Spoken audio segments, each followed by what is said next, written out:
It was a crisp Saturday morning in May, and the neighborhood bustled with the excitement of yard sales. Rows of colorful blankets spread across front lawns were piled high with treasures and trinkets. Samantha Richards, a sharp-eyed 34-year-old with a knack for flipping items online, had been scouring the community for hours. This was her ritual, but today, she felt an odd sense of unease. As she walked past a particularly crowded sale at the corner of Maple Street, something caught her eye: a wooden jewelry box with intricate carvings. The craftsmanship was impeccable, and the box looked antique. Samantha picked it up and turned it in her hands. "How much for this?" she asked the man behind the table, a gruff, middle-aged man with a deep scar running along his cheek. $20, he said, his voice flat. She hesitated. For a yard sale, it was steep, but something about the box intrigued her. "Would you take 15? The man's eyes narrowed. "15 it is." As Samantha left with her new find, she couldn't shake the feeling that the man's eyes lingered on her a little too long. That evening, Samantha sat at her kitchen table, examining the box under the warm glow of a lamp. She noticed faint initials carved into the bottom, MH inside. There was a false bottom. With a gentle tug, it came loose, revealing a faded photograph of a young woman standing in front of a house. The address on the mailbox was barely visible, but she could make it out: 211 Birch Lane. Curiosity got the better of her. Birch Lane wasn't far. What harm could a quick drive do? The house at 211 Birch Lane was dilapidated, its paint peeling and shutters hanging crooked. Samantha parked across the street and observed. It didn't look abandoned. There was a faint light glowing in one of the upstairs windows. Knocking on the door, Samantha felt her heartbeat quicken. A frail elderly woman answered, her cloudy blue eyes widening when she saw the box in Samantha's hands. "Where did you find that?" the woman asked, her voice trembling. "At a yard sale," Samantha replied. "I just thought it was beautiful." The woman stepped aside, inviting Samantha in. "That belonged to my sister, Margaret. She disappeared 40 years ago." As the woman, Mrs. Harriet Lorne, recounted her story, Samantha learned that Margaret had been a jewelry maker in her 20s. One day, she had gone to sell her wares at a market and never returned. The box was one of her creations, a prototype for a new line she had been excited about. Samantha couldn't ignore the knot forming in her stomach. Why would this box surface decades later, and why at a yard sale so close to where Margaret disappeared? Over the next week, Samantha dove into old newspapers, archives, and missing persons reports. She found a lead: Margaret had last been seen speaking with a man described as having a scar on his cheek. Her mind raced back to the seller from the yard sale. Could it be him, or someone connected to him? Samantha returned to the corner of Maple Street the following Saturday, hoping the man would set up his sale again. To her surprise, he was there, his table once again filled with miscellaneous items. "I need to ask you about this box," Samantha said, holding it up. The man's expression darkened. "I told you, it's just junk." "Then why do you look so nervous?" she shot back.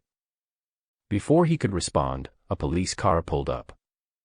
Samantha had tipped them off about her suspicions. As officers questioned the men, Samantha noticed another box under the table, similar to hers but with different carvings. The police uncovered more items linked to Margaret and other missing individuals from decades ago. It seemed the man, or someone in his family, had been collecting and reselling belongings tied to unsolved cases. While the mystery of Margaret's disappearance wasn't fully solved, Samantha's discovery reopened the investigation. Mrs. Lorne thanked her with tears in her eyes, grateful that someone cared enough to dig up the past.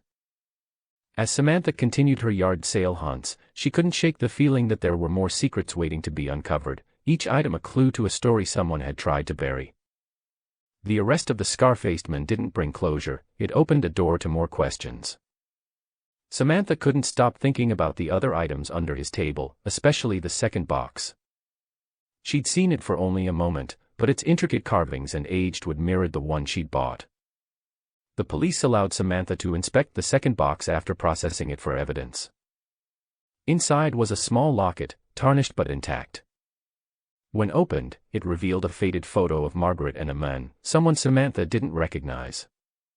On the back of the locket, there were coordinates engraved. With permission from Mrs. Lorne, Samantha used her smartphone to plot the coordinates. They pointed to an area outside the city, an overgrown plot of land in the middle of nowhere. She hesitated, torn between her instincts and the risks of venturing alone. She decided to call Detective Warren, the officer in charge of the reopened case. Surprisingly, he agreed to accompany her. The coordinates led them to what appeared to be an abandoned property. A crumbling farmhouse sat in the center, its windows shattered and its roof sagging.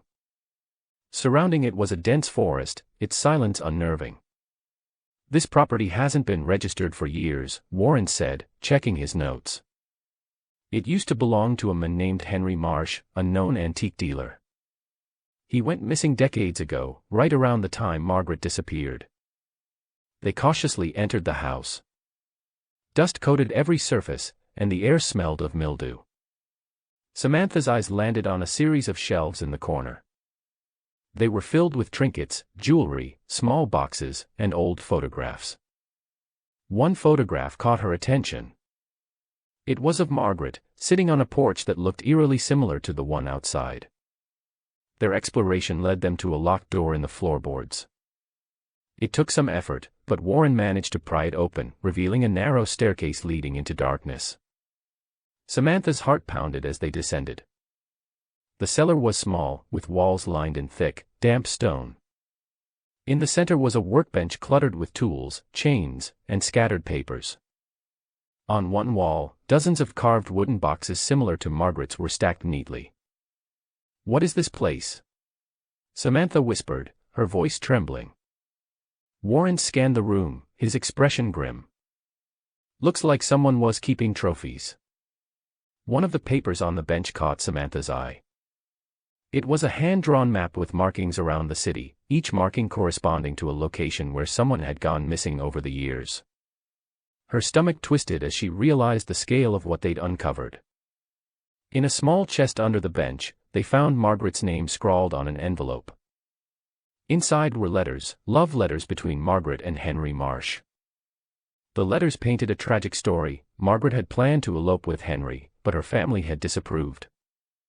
She'd never shown up on the night they were supposed to leave, and Henry had been devastated. But the tone of the letter shifted toward the end, becoming darker. Henry wrote of his frustration, his anger, and finally, a veiled threat: "If you won't leave with me, you won't leave at all." The evidence pointed to Henry as Margaret's captor, and potentially her killer, but something didn't sit right with Samantha. Why had the scar-faced man been selling Margaret's box at a yard sale? How had it ended up in his possession? As they exited the cellar, Warren's phone buzzed. It was a call from the station. "You're not going to believe this," he said after hanging up. "That man we arrested. He claims the boxes were passed down to him from his father, Henry Marsh's brother." Samantha's heart sank. The pieces of the puzzle weren't falling into place, they were scattering further. The scar-faced man, whose name was Roger Marsh, revealed under interrogation that he'd inherited the boxes and other belongings from his late uncle. He claimed to know nothing of the crimes, insisting he'd found the items in a storage unit and decided to sell them. But Samantha wasn't convinced. She couldn't shake the feeling that Roger knew more than he was letting on.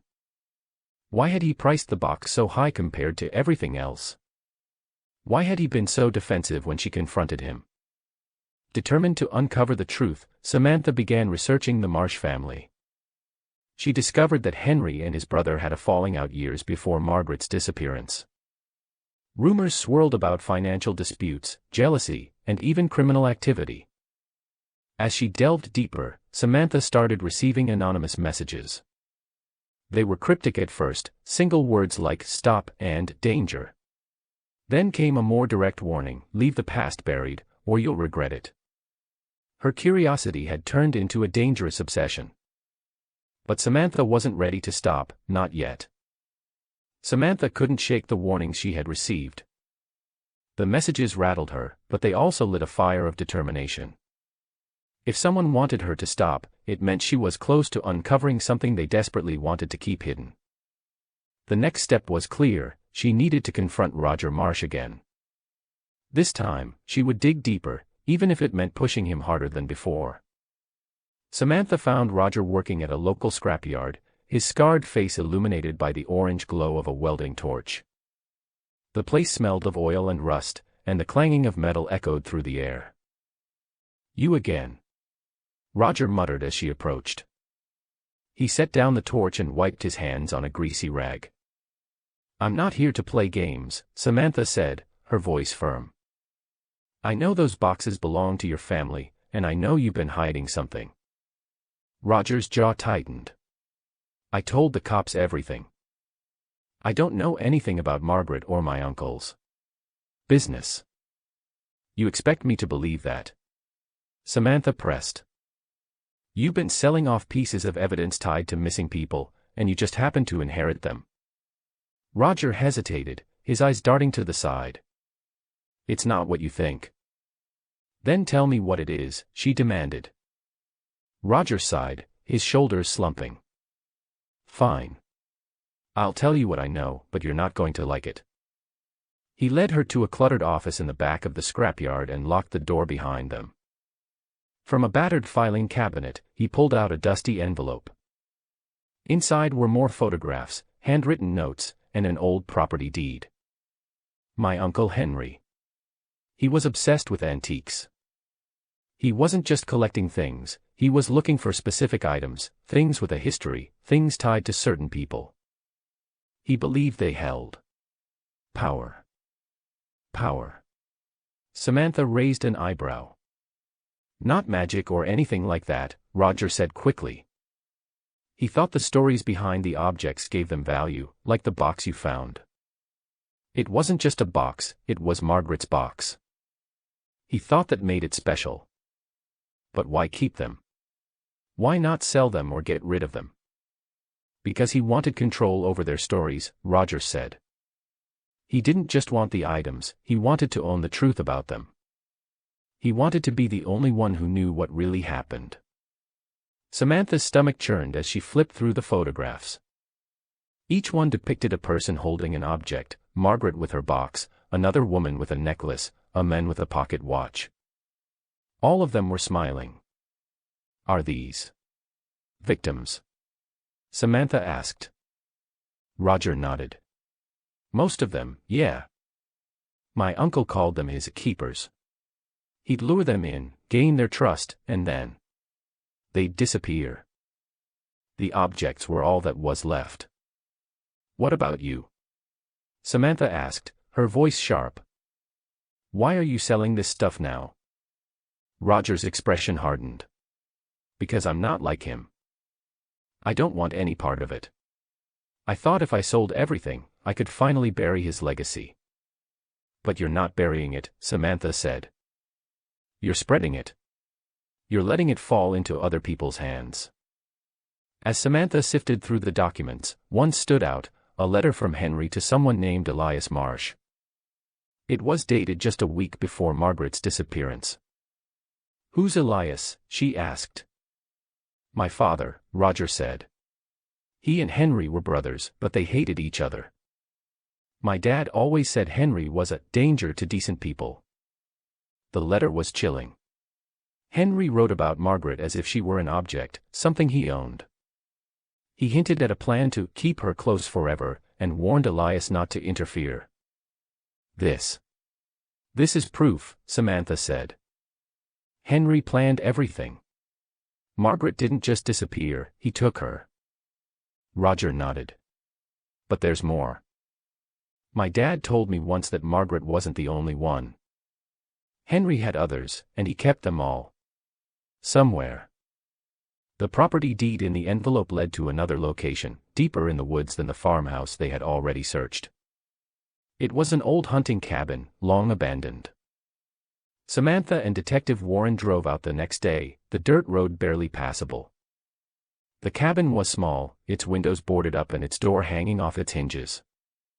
Inside, they found what looked like a workshop. Wooden carvings lined the walls, and an unfinished box sat on a table, tools scattered around it. But what caught their attention was the trapdoor in the floor. This time, the cellar revealed something different, a series of tunnels carved into the earth, their walls reinforced with timber. The air was damp and cold, and the faint smell of decay lingered. In one tunnel, they found a room lined with shelves. Each shelf held a box, carefully labeled with a name. Margaret's box was there, but it was empty. Samantha's breath caught as she read the names. Many were from the missing persons reports she had studied, but some were new, unfamiliar. Henry didn't just collect their objects, she whispered. He collected their lives. But there was something else, a journal tucked into a corner. It was Henry's, and it detailed his collection process, how he chose his victims, how he manipulated them, and how he preserved their stories. The final entry was incomplete, the handwriting frantic. Elias knows. He's coming. I have to move everything. The boxes must remain safe. The rest of the page was smeared, as if Henry had been interrupted. The discovery made headlines, and the case was declared one of the most horrifying in the region's history. But for Samantha, the story wasn't over. She couldn't stop thinking about the empty boxes, the unfinished journal, and the legacy Henry had left behind. Somewhere, there were still pieces missing, and Samantha was determined to find them. Would you like the story to focus on Samantha unraveling more of Henry's secrets, or perhaps delve into how his twisted legacy begins to affect her life? The discovery of the cellar and its horrifying contents shook the entire town. Police teams spent weeks cataloging the items in Henry Marsh's tunnels, using them to reopen dozens of cold cases. Families who had lived in painful uncertainty for decades finally began to get answers, but for many, closure remained elusive. For Samantha, the ordeal didn't end with the headlines. The image of the empty boxes haunted her. If Henry had intended to move his collection, where had he taken the contents? And why had Roger Marsh been so insistent on selling the items instead of destroying them? Samantha met Roger one last time. This time, it wasn't at the scrapyard but at a quiet diner on the edge of town. Roger seemed more at ease now that the police had cleared him of involvement in his uncle's crimes, but he still carried an air of guilt. "I need to know the truth," Samantha said as they sat in a booth near the window. "You said you wanted to bury Henry's legacy, but selling those boxes doesn't make sense. Why not destroy them?" Roger sighed, stirring his coffee. "I thought about it," he admitted. "But I was scared. What if people started asking questions? What if they blamed me?" "They wouldn't have had anything to blame you for," Samantha replied. Roger looked away. "It's not just about me. Those boxes. They were part of something bigger. Henry wasn't just some sick collector. He was selling those stories to people who wanted them. Collectors, historians, even freaks who got a thrill out of owning something tied to a tragedy. I didn't want them to have that power anymore. So you sold them to random strangers instead?" Samantha pressed. Roger's hand tightened around his mug. "I was trying to scatter them, make it harder for anyone to piece it all together. Maybe I didn't think it through, but I didn't know what else to do." As the investigation into Henry's crimes deepened, it became clear that the full extent of his actions would never be known. The journals and letters painted a picture of a deeply disturbed man who manipulated, controlled, and ultimately destroyed the lives of those he targeted. But there was no evidence of where the missing people had been taken, or what had ultimately happened to Margaret. Samantha spent months poring over every piece of evidence she could access, but the trail grew colder with each passing day. The police officially closed the case, labeling Margaret and the others as presumed dead, their remains likely lost to time. It wasn't the resolution Samantha had hoped for, but it was the reality she had to accept. Samantha tried to return to her normal life, but she found it difficult to shake the weight of what she'd uncovered. She stopped visiting yard sales, the thrill of discovery replaced by the fear of what she might find. Instead, she channeled her energy into advocacy. She partnered with local organizations to raise awareness about missing persons cases and the importance of preserving evidence. Her story inspired others to come forward with their own unresolved mysteries, creating a network of people determined to find answers. As for Roger, he left town shortly after the investigation ended. Rumors swirled about where he went. Some said he moved out west, others claimed he changed his name to escape the shadow of his family's crimes. Samantha never saw him again. Years later, Samantha visited Mrs. Lorne, now frail but still sharp. She brought Margaret's box with her, now polished and restored. "I thought you'd want this back," Samantha said, placing it gently on the table. Mrs. Lorne smiled sadly. "Thank you, dear. But I think you should keep it. Margaret's story isn't mine anymore, it's yours. You brought her back to us, even if only a little." Samantha nodded, her eyes misty.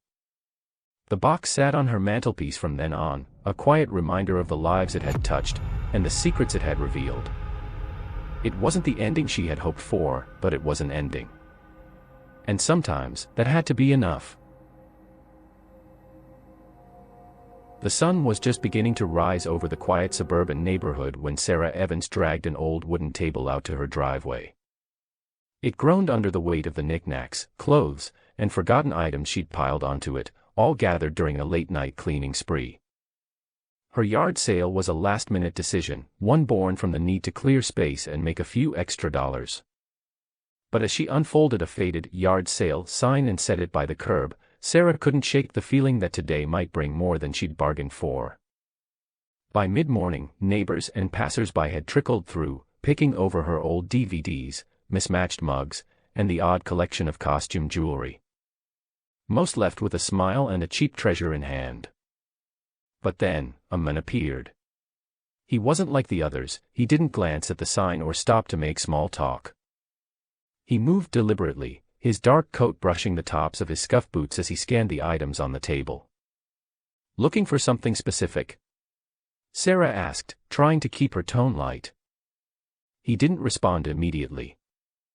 Instead, he picked up a dusty wooden clock, one Sarah didn't even remember putting out. "This," he said, his voice low and gravelly. "Where did you get it?" Sarah blinked. I think it belonged to my grandmother. It's been in the attic for years." "Why?" The man turned the clock over in his hands, his expression unreadable. "I'll give you $100 for it." Sarah laughed nervously. "It's not worth that much. You can have it for $5. "No," he said firmly, pulling out a wad of cash. $100. Take it or leave it." Uneasy but unable to turn down the money, Sarah nodded. The man handed her the bills, tucked the clock under his arm, and walked away without another word. That evening, Sarah couldn't shake the interaction.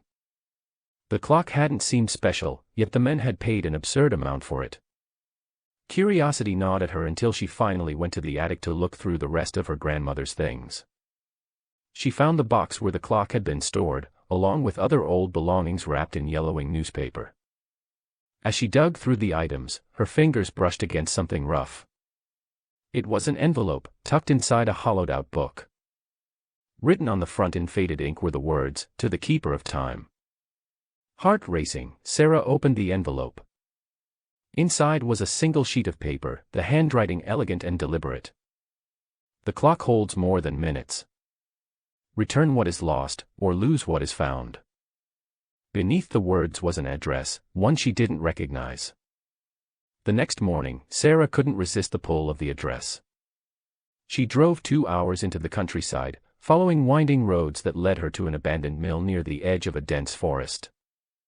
The building loomed in the distance, its stone walls weathered and overgrown with ivy. She parked her car and approached cautiously, clutching the envelope in her hand. The air was thick with the smell of damp wood and moss. Inside, the mill was eerily quiet, save for the creak of the floorboards under her feet. In the center of the room, she found a table covered in objects, photographs, trinkets, and journals. At the edge of the table sat another clock, nearly identical to the one she'd sold. Before she could inspect it, a voice broke the silence. "You shouldn't be here." Sarah spun around to find a woman in her 60s, her gray hair pulled back into a severe bun. Her eyes were sharp, scanning Sarah with suspicion. I'm sorry, Sarah stammered. I found this note, and it led me here. The woman's expression softened slightly as she took the envelope. Where did you get this? It was with some of my grandmother's things, Sarah explained. I sold a clock at a yard sale yesterday, and now I. You sold it, the woman interrupted, her voice rising. To whom? A man, Sarah said. He didn't say his name, but. The woman groaned, clutching the envelope tightly. You've made a mistake. That clock wasn't just a keepsake. It's one of the keys. Keys to what? Sarah asked, her confusion growing. To a story that should never be opened again, the woman said grimly. Over tea in the mill's small kitchen, the woman, who introduced herself as Evelyn, explained. Your grandmother was part of a group tasked with guarding certain items, Evelyn said. Things that carried stories too dangerous to be told. The clocks were part of that collection. Each one was tied to a tragedy, and together, they form a map, one that leads to something better left hidden. What happens if the map is completed? Sarah asked, her voice barely above a whisper. Evelyn looked at her with a mix of pity and fear. Then someone finds what's hidden. And trust me, child, that's not something you want. Sarah wanted to believe Evelyn's warnings were nothing more than old superstitions, but something about the woman's conviction unnerved her. What should I do? Sarah asked. Find the men who bought the clock, Evelyn said. Stop him before he collects the others. And if I can't? Evelyn's face darkened. Then you'll have to decide whether to join him or destroy the map before it's too late. The drive home from Evelyn's mill was filled with a whirlwind of thoughts. Sarah gripped the steering wheel tightly, replaying every word the older woman had said. The idea that her grandmother had been involved in something so mysterious and potentially dangerous seemed impossible. Yet the look in Evelyn's eyes told Sarah it was all too real. That night, Sarah pulled out her laptop and searched for any clues about the men who had bought the clock. She hadn't asked his name, but she remembered his appearance, tall, unkempt hair, and a dark coat. He didn't seem local, which narrowed down her search options. After hours of combing through forums and local classifieds, she found a post on a collector's website, looking for antique clocks with unique carvings. We'll pay top dollar. DM for details. Her heart raced as she clicked on the profile. The username was Timeseeker88, and the location matched a nearby city. She sent a message. Hi, I have a clock that might interest you. Are you still buying? Within minutes, she received a response. Yes. What's the condition? Can you send a photo? Sarah hesitated, her fingers hovering over the keyboard. Instead of responding, she decided she needed to learn more. The next morning, Sarah drove to the city. She stopped at a cafe near the address listed on Timeseeker88's profile, trying to piece together a plan. She didn't know how she'd confront him or what she'd even ask. Before she could overthink it, the door to the cafe swung open, and there he was, the man from her yard sale. He looked different in daylight, his sharp features softened by the warm glow of the cafe lights. Sarah froze as he approached the counter, ordered coffee, and sat at a corner table. This was her chance. Taking a deep breath, she walked over. Excuse me, she said, her voice steady despite the nerves bubbling in her chest. Do you remember me? I sold you a clock yesterday. He looked up, his eyes narrowing slightly before recognition flickered. Yes. Sarah, right. She nodded. I need to know why you wanted it so badly. He leaned back in his chair, studying her. It's just a collectible, he said casually. I don't believe you, she said firmly. I know there's more to it. I found a note in my grandmother's things. His expression darkened. What kind of note? Sarah hesitated. Something about the clock being part of a map. His jaw tightened, and he leaned forward. You shouldn't have come here. The truth about the clocks. The man, who introduced himself as Adrian, reluctantly agreed to explain. The clocks are more than antiques, he said. They're pieces of a puzzle, each one tied to an event in history that was unusual. Accidents, disappearances, tragedies. Together, they form a timeline, and at the end of that timeline is a location. A location for what? Sarah asked. Adrian hesitated. A place that should never have been found. Some say it's a vault, others claim it's a library of forgotten knowledge. But every time someone gets close to unlocking it, something bad happens. So why are you collecting them? Because someone else is, he said grimly. Someone who doesn't care about the consequences. Adrian offered Sarah a choice: walk away and forget about the clocks, or help him find the others before his rival did. Against her better judgment, Sarah chose the latter. I can't ignore this, she said. If my grandmother was involved, I need to know why. Adrian nodded. Then we'll start with the next clock. I've been tracking it for months, and it's set to go up for auction in a week. But getting it won't be easy. What's the plan? Sarah asked, her heart pounding. We'll go to the auction, Adrian said. But be ready. The people bidding won't just be collectors, they'll be desperate. And desperate people do dangerous things. The auction was held in a dimly lit warehouse on the outskirts of the city. Sarah had never seen anything like it: rows of rare antiques, strange artifacts, and shadowy figures whispering in corners. Adrian handed her a small earpiece. Stay close to me. If anything feels off, leave immediately. When the clock finally appeared, a hush fell over the room. It was smaller than the one Sarah had sold, but bore the same intricate carvings. The bidding started low, but it quickly escalated. Adrian raised his paddle several times, his face calm but his grip tight. Then, a man in a sharp suit entered the fray, his bids doubling Adrian's. That's him, Adrian muttered. Who? Sarah whispered. The rival I told you about. His name is Victor Kane. He doesn't lose. Adrian placed one final bid, but Victor outbid him without hesitation. When the auctioneer declared Victor the winner, Adrian clenched his fists. We're not leaving empty-handed, he said under his breath. As the crowd dispersed, Adrian and Sarah followed Victor to his car. Adrian motioned for Sarah to stay back as he approached Victor in the parking lot. Nice win, Adrian said casually. Victor smirked. Stay out of my way, Adrian. You're out of your league. Maybe, Adrian said, stepping closer. But you don't know what you're playing with. Victor's expression hardened. I know exactly what I'm playing with. And when I win, you'll wish you hadn't interfered. Victor climbed into his car and drove off, leaving Adrian fuming. Sarah stepped out of the shadows. What now?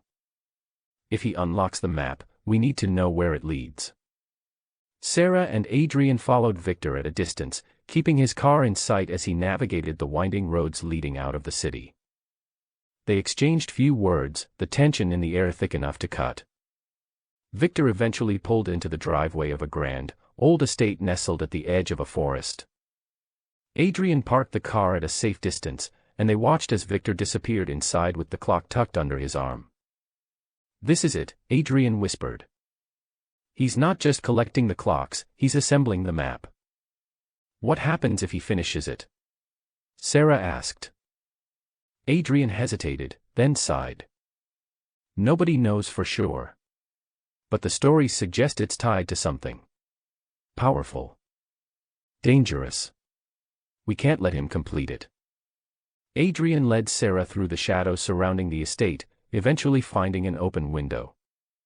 Inside, they could hear Victor's voice, low and commanding, as he seemed to address someone over the phone.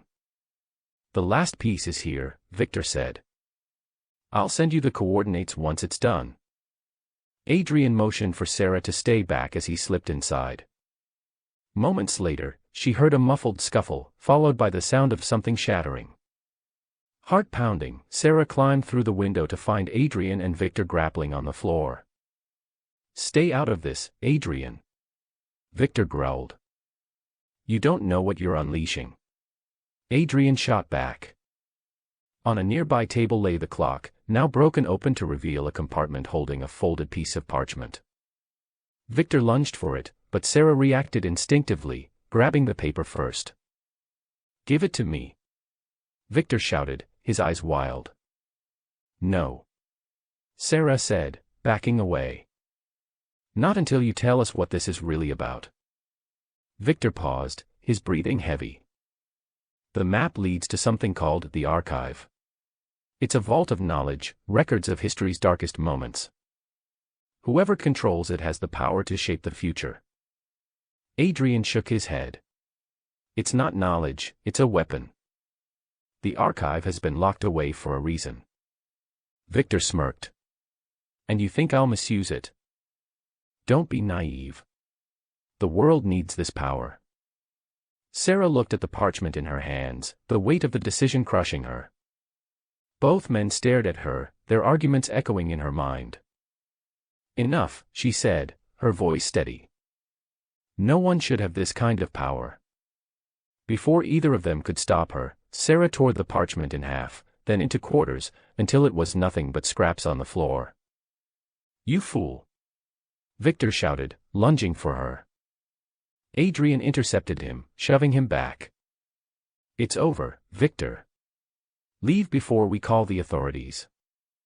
Victor glared at them but seemed to realize he'd lost. He stormed out, slamming the door behind him. In the quiet aftermath, Adrian looked at Sarah with a mix of admiration and regret. "You did the right thing," he said. "But it's not over. People like Victor won't stop looking for the clocks." "Then we need to make sure they disappear," Sarah said. Over the next few weeks, Sarah and Adrian worked together to track down the remaining clocks and destroy them. It wasn't easy, each piece came with its own set of challenges and dangers, but they persisted. Eventually, their mission was complete. The clocks were gone, and with them, the secrets of the map. Months later, Sarah found herself back at her grandmother's house, sorting through the last of the attic's contents. Among the boxes, she found a photograph of her grandmother with a group of people, one of whom was Evelyn. On the back of the photo were the words, "Guardians of the Archive. Protectors of History." Sarah smiled faintly, placing the photo in her pocket. She didn't know what the future held, but she was certain of one thing: she'd done her part to protect the past, and the future. The clocks, and their secrets, would remain buried forever.